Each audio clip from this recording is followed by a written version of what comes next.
દોસ્તો, જય જવાન જય કિસાન. દોસ્તો, આજે લાઈવના માધ્યમથી મારે આપની વચ્ચે થોડી વાતો કરવી છે, ખાસ કિસાન આંદોલન પાર્ટ 2 જેતપર નહીં. હું તમને ગુજરાતભરના મિત્રો મારી ફેસબુક સાથે જોડાયેલા છે, મારા પેજ સાથે જોડાયેલા છે, તો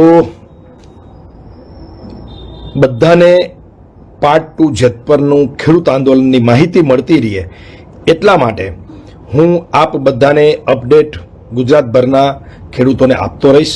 તો મારી ઈચ્છા છે કે વધુમાં વધુ લોકો મારા આ પેજને ફોલો કરે અને વધુ લોકો સુધી આપણે આપણી વાત પહોંચાડી શકીએ. વાસ્તવિકતા ટીવી મીડિયા મોટા ભાગે બતાવતું નથી. સોશિયલ મીડિયા એક એવું માધ્યમ છે કે લોકો સુધી સાચી વાત પહોંચાડે. તો મારી આપ બધાને વિનંતી છે કે આજે મારું પેજ છે એ પેજને બધા ફોલો કરે, આ પેજને લોક સુધી જન સુધી પહોંચાડવા મારી મદદ કરે, મારા વિચારોને, મારી વાતને, અને સત્ય જે છે એ બધા સુધી પહોંચે એવા પ્રયત્નો કરું છું. ઘણા બધા મિત્રોને આ પેજ છે પાટીદાર યુવા સેવા સંઘ નામનું પેજ છે, પરંતુ ખબર નહીં હોય કે આના ફાઉન્ડર તરીકે હું છું. મારું નામ મનોજ પનારા છે, હું મોરબીથી છું. મોટાભાગના લોકોને ખબર છે, પણ જે લોકો મોરબી બહાર છે એમને કદાચ ખબર નહીં હોય, એટલા માટે હું મારો પરિચય પણ આપી દઉં છું. મિત્રો, હું ખેતી અને પશુપાલન એટલે કે ગાયની ગૌશાળા એટલે દેશી ભાષામાં કહે તો તબેલો જ આમ તો ચલાવું છું. 20 વર્ષથી મારું ગાયો સાથે ખેતી સાથેનો નાતો છે. હું કોઈ ઉદ્યોગપતિ નથી, હું કોઈ બિઝનેસમેન નથી, હું સોશિયલ વર્કર છું, પોલિટિશિયન છું, સાથે સાથે સમાજસેવી, ગાય સેવા, ખેતી, આ બધા વિષયોમાં હું કામ કરતો હોઉં છું. મોટાભાગે ગરીબ નાના માણસો, ખેડૂતો અને ખાસ કરીને પાટીદાર યુવાનોને વ્યાજમાં ફસાવી અને જે રીતે વ્યાજખોરોએ આતંક મચાવ્યો હતો એની સામે છેલ્લા 1.5 વર્ષથી આ લડાઈ લડીએ છીએ.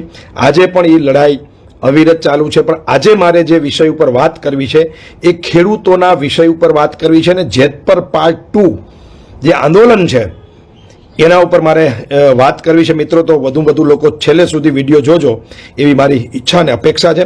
મિત્રો, કાલે ગાજતે વાજતે સંતોની હાજરીમાં મા ભગવતી, ભગવાન રામકૃષ્ણના ચરણોમાં વંદન કરીને જેતપર ગામના 5 વડીલો, એમાં એક સાધુ છે અને બાકીના 4 લોકોએ ત્યાં અનશન, આમરણ અનશનની જાહેરાત કરીને અનશન ઉપર બેઠા છે. તો મિત્રો, કાલે ખૂબ બધા લોકોએ મુલાકાત લીધી. આગલે દિવસે જ મેં આપ બધાને અપીલ કરી હતી કે આપ બધા ગામડેથી જે લોકો ફ્રી છે એ પોતાના વાહનોએ પોતાના ખર્ચે જેતપર પહોંચજો, કારણ કે આ લડાઈ આજે જેતપરની છે, આજે વિસ્તારના ગામડાઓની છે. કાલે આ જ વીજ લાઈનો તમારા ખેતરમાં, તમારા ગામમાં આવવાની છે, એની હું ગેરંટી આપું છું. મોરબી જિલ્લાનું એક પણ ગામ એવું નહીં હોય કે જ્યાંથી આ વીજ લાઈન નીકળવાની નથી. એટલે આ લડાઈ જે છે એ જેતપરની છે જ નહીં, માત્ર આ આખા જિલ્લાની છે ને આખા ગુજરાતના ખેડૂતોની છે. એટલે મારે 3-4 મુદ્દાઓ ઉપર ખાસ વાત કરવી છે. એક મુદ્દો છે જેતપરની પાર્ટ 2 આંદોલનનો, બીજો મુદ્દો છે હાઈકોર્ટે ખેડૂત તરફી વલણ બતાવ્યું, ત્રીજો મુદ્દો ગોંડલની અંદર પ્રાકૃતિક ખેતીનું જે સંમેલન ભારતીય જનતા પાર્ટીનું હતું એની અંદર ખેડૂતનો જે અવાજ હતો એની વાત કરવી છે. અને ચોથી વાત, આપણો વિજય નિશ્ચિત છે, શા કારણોથી નિશ્ચિત છે એ કારણોની થોડીક મારે ચર્ચા કરવી છે. બને ત્યાં સુધી હું ટૂંકમાં પતાવવાની કોશિશ કરીશ. તો જેતપરમાં કાલે લગભગ 2000થી વધુ લોકોએ મુલાકાત લીધી.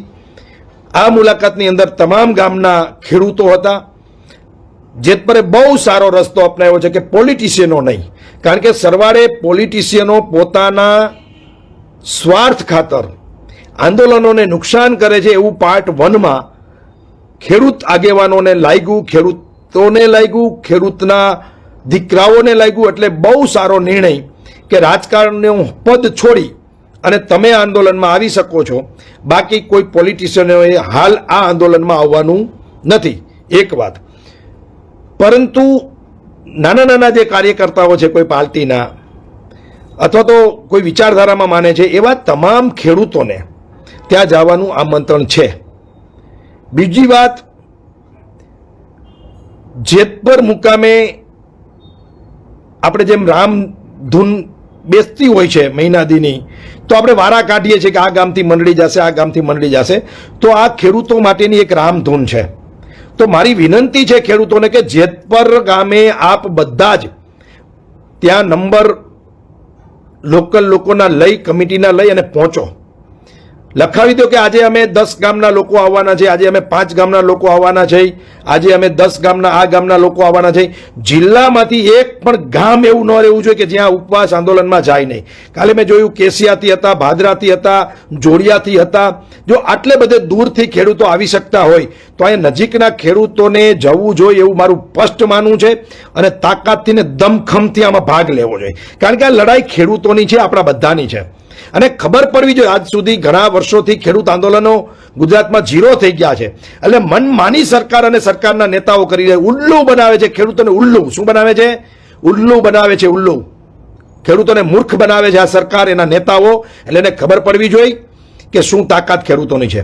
એ સિવાય મોરબીમાં રહેતા ખેડૂત દીકરાઓ, તમે નોકરી કરો છો, ધંધો કરો છો, નાનો મોટો બિઝનેસ કરો છો, કારખાનું ધરાવો છો, તમામને મારી વિનંતી છે કે રાતે મોટા ભાગે 8 વાગ્યા પછી આપણે ફ્રી હોય છીએ, તો આપ બધા જ પાનના ગલે ગપ્પા મારવા કરતા, ફ્લેટની નીચે પત્તા રમવા કરતા, વાતુના વડા કરવા કરતા 8 થી 11 કોઈ પણ ભોગે એક ગાડીમાં 5-5 જણા flat wise, society wise Jetpar મુકામે જવું જોઈએ એવું મારું સ્પષ્ટ માનવું છે. કારણ કે એ જ જેતપર છે જેને પાટીદાર આંદોલન હોય તો ટ્રેક્ટરો ભરીને, બોલેરો ભરીને આ લોકો મોરબીની રેલીમાં આવ્યા હતા, એ મને યાદ છે.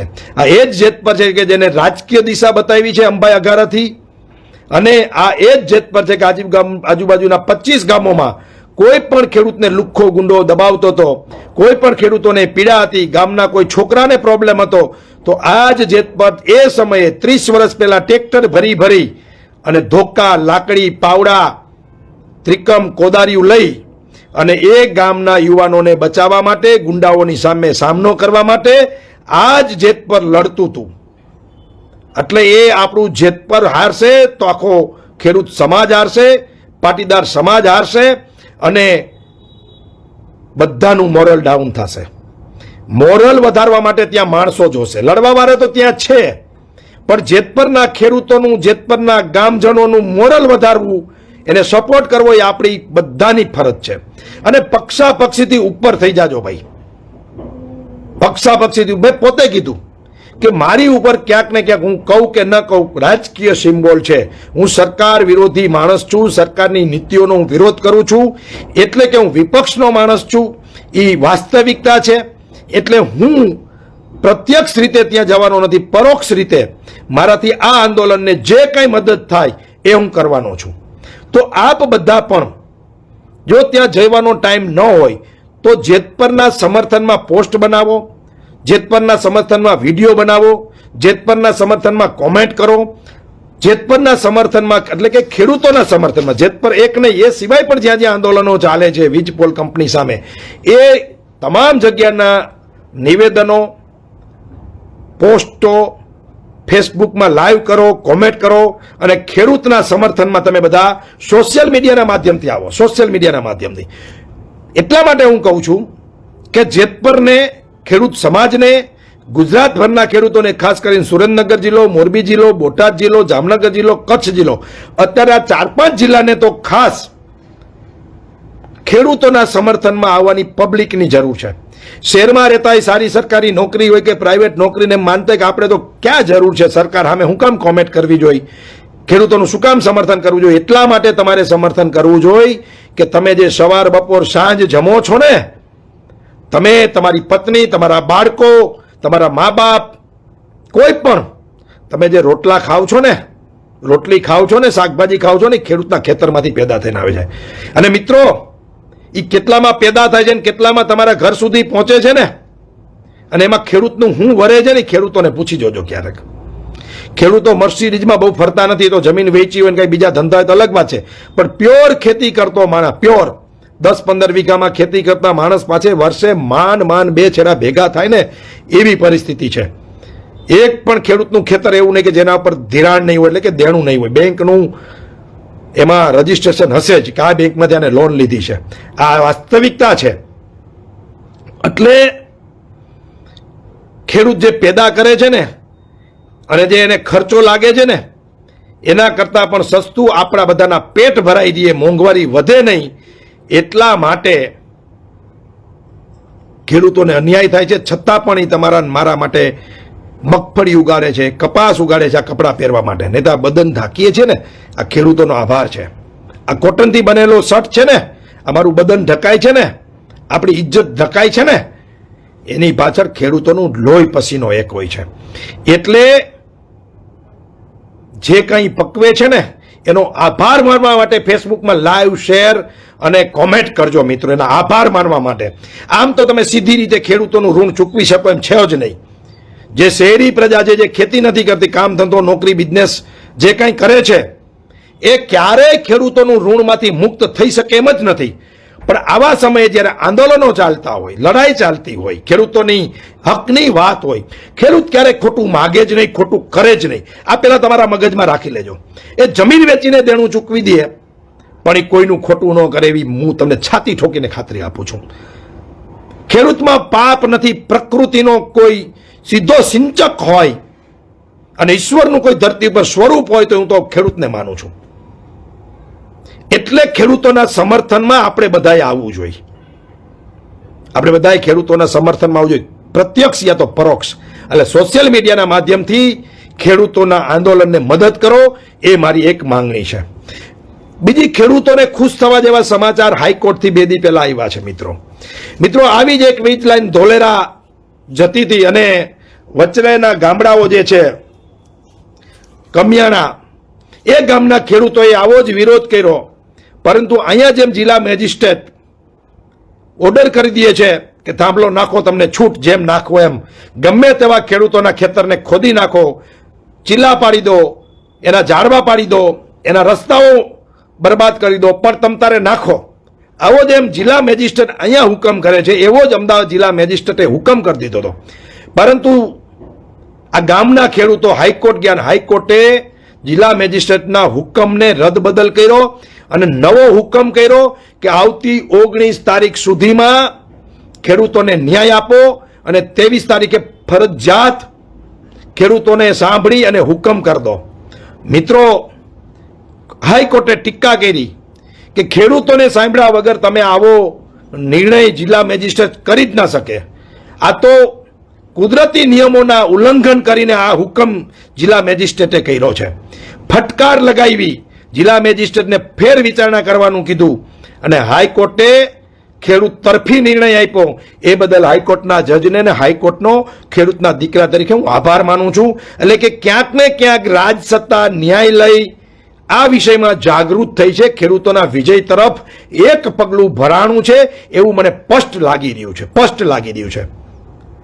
બીજી ઘટના, આપણે બધા જ જાણીએ છીએ કે ભારતીય જનતા પાર્ટીની સામે ક્યાંય અવાજ ઉઠે, અન્યાયની સામે અવાજ ઉઠે એટલે ભારતીય જનતા પાર્ટી, એની સરકાર આ અવાજને દબાવવાની કોશિશ કરે, પોલીસનો ઉપયોગ કરે, પોલિટિશિયનો તોડફોડની રાજનીતિ કરે, ધાક ધમકી દબાડવાની રાજનીતિ કરે. એમાં ન ફાવે એટલે બીજો રસ્તો કે એની સામે એના પાલતુ લોકોને આગળ કરી અને એના જેવા જ કાર્યક્રમો આપે, એના જેવો જ વાતાવરણ ઊભું કરે. એટલે કે એમ બતાવે કે ગુજરાતના ખેડૂતો તો અમારી સાથે છે, ગુજરાતના વિદ્યાર્થીઓ અમારી સાથે છે. કોઈ મહિલા આંદોલન હોય તો મહિલાનું બીજે સંમેલન કરે અને એમ કે ભાઈ મહિલાઓ તો અમારી સાથે છે. આ એની પેટર્ન છે. આ પેટર્નના ભાગરૂપે એને ગોંડલની અંદર ખેડૂત સંમેલન બોલાવ્યું. દુઃખ સાથે કહેવું પડે કે જે સ્ટેજ ઉપર બેઠા હતા એમાંથી 99.99% ખેતીના ખની એની ખબર નથી. એવા લોકો ખેડૂત સંમેલનમાં સ્ટેજ ઉપર હતા કે જેને ખેતી શું છે, ખેડૂતની પીડા શું છે ખબર જ નથી. આવા લોકો સ્ટેજ ઉપર બેઠા હતા અને ખુશીની વાત એ છે કે જે ખેડૂતો ત્યાં આવ્યા હતા એના એક પત્રકારે ઇન્ટરવ્યુ લીધું કે વીજ થાંભલાના મુદ્દે ખેડૂત આંદોલન ચાલે છે, એમાં તમારું શું કહેવું છે? તમે વિચાર કરો એ મિત્રો, ખેડૂતોને ધન્યવાદ છે, એમને સેલ્યુટ છે કે એના જ કાર્યક્રમમાં એના જ ઘરમાં જઈને એને જ કહી દીધું કે આ સરકાર ખોટી છે, આના કરતાં તો અંગ્રેજ, રાજાશાહી, મુગલશાહી અને બાકીની જે કોઈ સત્તાઓ હતી એ બધી જ આજની સરકાર કરતાં સારી હતી, એવું એની છાતી ઉપર એના સંમેલનમાં એક ખેડૂત દાદાએ કહી દીધું. ઘણા બધા ખેડૂતોએ કહી દીધું. એટલે મિત્રો, તમારો વિજય નિશ્ચિત છે. ખેડૂતો જે લડે છે ને એને મારે કહેવું છે 4 બિંદુ ઉપર કે તમારો વિજય નિશ્ચિત છે. પરંતુ આ વાત ખેડૂત સુધી પહોંચે એટલા માટે ખૂબ શેર કરજો, ખૂબ લોકો સુધી આ વિષય પહોંચવો જોઈએ અને ખેડૂત હતાશ ન થાય, પાછા ના પડે એટલા માટે મારી વાત એમના સુધી પહોંચાડજો. 4 બિંદુ છે મિત્રો કે ખેડૂત સંમેલનમાં ખેડૂતો તમારું સમર્થન કરી રહ્યા છે. એનો અર્થ એમ છે ગોંડલનો ખેડૂત તમારું સમર્થન કરે એટલે સમજજો કે ગુજરાત આખાનો ખેડૂત આ વિષયમાં તમારી લડત કરતી સમિતિ સાથે છે. જ્યાં પણ લડત ચાલે છે ત્યાં ગુજરાતનો ખેડૂત તમારા સમર્થનમાં છે. ગુજરાતના કોઈ પણ ખૂણે કોઈ પણ મીડિયા મિત્રને મારી વિનંતી છે કે જઈને પૂછો કે આ વીજ લાઈન ચાલે છે એમાં સરકાર સાચી છે કે ખોટી છે. એટલે કહેશે સરકારની નીતિ, સરકારનું તંત્ર, સરકારની પોલીસ ખોટી છે, આમ કહેશે. ખેડૂતોને યોગ્ય વળતર મળવું જોઈએ. ખેડૂત કહેશે હા. એ ભારતીય જનતા પાર્ટીનો સમર્થક ખેડૂત હશે, આમ છતાં પણ આ વાતનું ખંડન કરશે કે આ વિષયમાં સરકાર અને ભારતીય જનતા પાર્ટીના નેતાઓ ખોટા છે. આનો અર્થ એ છે કે ભારતીય જનતા પાર્ટી અને એની સરકારે વિચાર કરવાનો સમય આવી ગયો છે. ગોંડલની સભાથી એક બિંદુ બહાર આવે છે, એક વિષય બહાર આવે છે, એક વાત બહાર આવે છે કે એના જ કાર્યક્રમમાં તમામ ખેડૂતો સાચા છે, એની લડત સાચી છે, ને વળતર જંત્રી પ્રમાણે નહીં, એની કિંમત પ્રમાણે 4 ગણું મળવું જોઈએ એ વાતનું સમર્થન ખેડૂતના સંમેલનમાં ભારતીય જનતા પાર્ટીના કાર્યક્રમની અંદર કીધું છે. એટલે તમારા વિજય તરફનું આ બીજું પગલું છે. પહેલું હાઈકોર્ટ, બીજું ખેડૂત સંમેલન. ત્રીજી વાત, હમણાં હું જોઈ રહ્યો છું સોશિયલ મીડિયા, ભારતીય જનતા પાર્ટીના કેટલા બધા મિત્રો ખેડૂત સમર્થનમાં કોમેન્ટ કરી રહ્યા છે. એટલે કે ભાજપની નીતિઓનો વિરોધ કરી રહ્યા છે એમના જ કાર્યકર્તા, એમના જ નાના મોટા નેતાઓ. એને સમજાઈ રહ્યું છે કે આપણી સરકાર, આપણા નેતાઓ ખેડૂતોને અન્યાય કરી રહ્યા છે. આ જ્યારે વાસ્તવિકતાનું ભાન ભારતીય જનતા પાર્ટીના જ મિત્રોને થઈ રહ્યું છે એટલે સમર્થન કરી રહ્યા છે, કોમેન્ટ કરી રહ્યા છે, એમના વલણો બદલાના છે. નહીતર તો એ ગાલી ગલોચ, પાકિસ્તાની, બાંગ્લાદેશી, દેશદ્રોહી આવા અનેક ટેગ લગાડી અને ખેડૂતોને બદનામ કરવાનું ચાલુ કરી દે. એની જગ્યાએ આ ભારતીય જનતા પાર્ટીના મિત્રો સમર્થન કરી રહ્યા છે આ ખેડૂત આંદોલનને, સરકારની નાની મોટી ટીકા ટિપ્પણી કરતા જોવાઈ રહ્યા છે. ત્યારે હું એવું માનું છું કે આ ત્રીજું બિંદુ એવું છે કે તમારો વિજય એટલે કે ખેડૂતોનો વિજય એ નિશ્ચિત છે. આ ત્રીજું બિંદુ જરાય નાસીપાસ થવાની જરૂર નથી. અને મિત્રો, બીજી વાત, આંદોલનો આડ વાત કરી દઉં, આંદોલનો સફળ અને નિષ્ફળ એવી કોઈ વ્યાખ્યા જોતી નથી. હંમેશા આંદોલનો સફળ જ હોય છે. એનું પરિણામ આવે કે ના આવે, અને આંદોલન જ એનું નામ હોય કે જે અણધાર્યું થાય, નક્કી કર્યું એવું કાંઈ થાય નહીં અને ન વિચાર્યું એવું થાય, એનું નામ આંદોલન. બાકી નક્કી કરેલા ટાઈમ ટેબલ મુજબ કાંઈ પણ ચાલે એને કાર્યક્રમ કહેવાય. કે ભાઈ સવારે 8 વાગે ધ્વજવંદન થશે, વક્તાનું વક્તવ્ય થશે, મહાનુભાવોનું સન્માન થશે, આને કાર્યક્રમ કહેવાય. પરંતુ નીકળ્યા હોય નક્કી કરીને અને એમાં ક્યાંક ધબધબાટી બોલી જાય, પ્લાનિંગ ફેરવવા પડે, એ ટીમ પકડાઈ જાય તો બી ટીમને, બી ટીમ પકડાઈ જાય તો સી ટીમને, આવું બધું થાય, એનું નામ આંદોલન. અને આંદોલન ક્યારેય નિષ્ફળ નથી જતું. અને મિત્રો, ઉપવાસ આંદોલનમાં જે મિત્રો બેઠા છે અને હું એક ગાંધીજીના વિષય ઉપર કહી દઉં ખાલી વચ્ચે, એટલે તમે નાસીપાસ ન થતા. મિત્રો, ગાંધીજીએ જીવનમાં 100થી વધારે વાર ઉપવાસ કર્યા છે અને એના ઉપવાસના કારણો હું તમને કહીશ તો તમે માનવા તૈયાર નહીં થાવ. ગાંધીજીએ એક ઉપવાસ એવો કરેલો કે એનો મિત્ર બીડી પીતો હતો અને એના કહેવાથી પણ એ બીડી મૂકતો નહોતો, વ્યસન મૂકતો નહોતો. ગાંધીજીએ ઉપવાસ આંદોલન કર્યું કે તું બીડી નહીં મૂકતો, હું હવે ઉપવાસ કરું છું. અને એના મિત્રએ એ બીડી મૂકી દીધી અને ગાંધીજીના અનશન પૂરા થયા. અને એવા કેટલાય અનશન છે ગાંધીજીની માંગણીના કે જે અનશન ગાંધીએ કર્યા આમ છતાં પણ એ માંગણીઓ પૂરી ન થઈ અને ગાંધીજીને એ અનશન તોડવા પડ્યા છે. સમજાય છે મારી વાત? પણ એ ફેલ નથી. એ બીજી વાર પ્રયત્ન કર્યો, ત્રીજી વાર પ્રયત્ન કર્યો. એટલે જે અનશન ઉપર મિત્રો બેઠા છો એને ફ્રી ટાઈમમાં ગાંધીજીના સત્યાગ્રહો, સરદાર પટેલનો બારડોલી સત્યાગ્રહ, આ બંને વિષયો ઉપર વાંચન કરવું જોઈએ, જેથી કરીને તમારું મોરલ એ અપ થાય અને તમને સાચા ઉપવાસ આંદોલનોની ધ્યાનમાં રૂપરેખા આવે. હવે છેલ્લી વાત કે વિજય શું કામ નિશ્ચિત છે. 2-4 દિવસ થયા ભારતીય જનતા પાર્ટીના મુખ્ય નેતાઓ, એ રૂપાલા સાહેબ હોય, હર્ષ સંઘવી હોય કે જીતુ વાઘાણી હોય કૃષિ મંત્રી, આ બધાના નિવેદનો સરકાર ખેડૂતોને અન્યાય નહીં કરે એ પ્રકારના નિવેદનો ચાલુ થઈ ગયા છે. એટલે કે સરકારને કાંઈ ને કાંઈ રસ્તો કાઢવો પડશે એ વાત નિશ્ચિત છે. પરંતુ આ સરકાર બીજા કોઈ જસ ન લઈ જાય, બીજા કોઈના કહેવાથી આપ્યું છે, એટલે કે ખાસ કરીને વિપક્ષના કહેવાથી આપ્યું છે કે વિપક્ષના કોઈ નેતાના કહેવાથી આપ્યું છે કે વિપક્ષની કોઈ સંસ્થાઓ છે, કિસાન સંઘર્ષ સમિતિ કે કોંગ્રેસ કિસાન કે આમ આદમી પાર્ટીનું જે કિસાન સંગઠન છે, આવા કોઈ બીજા પક્ષના લીડરો કે બીજા પક્ષના નેતાઓ એનું જસ ખાટી ન જાય. એટલે ભાજપ ક્યાંક ને ક્યાંક એમના સંગઠનોને, એમની સરકાર, એમની પાર્ટીના જ લોકોને જસ મળે એટલા માટે એક પ્લાન બનાવી રહ્યા છે. એટલે જ સોશિયલ મીડિયામાં ક્યાંક ને ક્યાંક એ પ્રકારનું વાતાવરણ બનાવી રહ્યા છે. અને એ જ કારણોસર મને દેખાઈ રહ્યું છે કે વિજય ખેડૂતોનો નિશ્ચિત છે. તો મિત્રો, ફરીને મારી વિનંતી છે કે મારી વાત ખેડૂતોના મોબાઈલમાં પહોંચે એની જવાબદારી તમારા બધાની છે, શેર કરવાની. બીજી વાત, જ્યાં પણ આપણે ફ્રી બેઠા છીએ, જ્યાં પણ આપણે નવરા છીએ, સમય છે, એ બધા જ મિત્રો જેતપર મુકામે તમારી અનુકૂળતાએ ત્યાં પહોંચો. ત્યાં એક બુક રાખેલી છે, એમાં તમારું નામ, નંબર નોંધ કરજો, કયા ગામથી આવો છો એ પણ નોંધ કરજો, જેથી કરીને ખબર પડે. અને ત્યાંની જે સમિતિ છે, ત્યાંની જે ટીમ છે, એમના જે નંબરો છે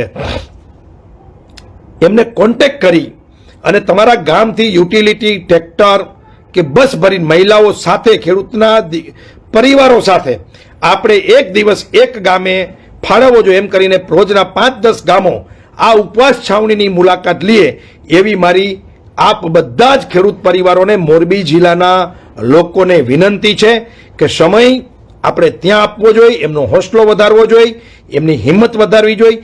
આ વાત સાથે હું મારી વાતને પૂરી કરું છું. કાલે ફરીથી લાઈવ થઈ અને જેતપર સહિતની જે કાંઈ ખેડૂતોની ઘટનાઓ છે એનું હું તમને વિવરણ કરીશ, વાત કરીશ. અને ખૂબ લડાઈ આગળ વધે અને સરવાળે આપણે એક જ વાતનું ધ્યાન રાખવાનું છે કે ખેડૂતોને ન્યાય મળવો જોઈએ, ખેડૂતોને વળતર મળવું જોઈએ. આપણે ટપાકાથી કોઈ મતલબ નથી, આપણે માત્ર ને માત્ર રોટલાથી મતલબ છે. ક્યાંથી આપ્યું, કોને અપાવ્યું, કોને જસ લીધો, કોને જસ મળ્યો, એ જે કાંઈ જેને કરવું એ કરે. રાજકારણ કરવાની કેટલી બધી જગ્યાઓ છે, આંદોલનો કરવાના કેટલા બધા વિષયો છે, સરકારની એટલી બધી ખોટી નીતિઓ છે કે તમે રોજ લડો તો રોજ ખૂટે એમ નથી. એટલે ખેડૂત આંદોલનમાં રાજનીતિ કર્યા વગર એમને ન્યાય મળે એ જ સાચા અર્થમાં આપણે ખેડૂત દીકરા તરીકે આપણી ફરજ હોવી જોઈએ.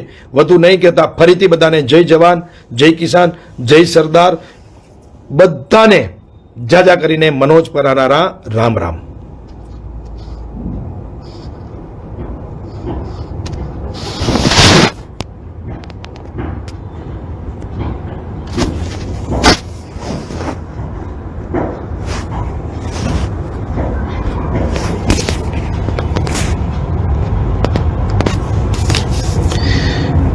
ટેકનિકલ ખામી આવી ગઈ છે મિત્રો, કઈ ને કઈ.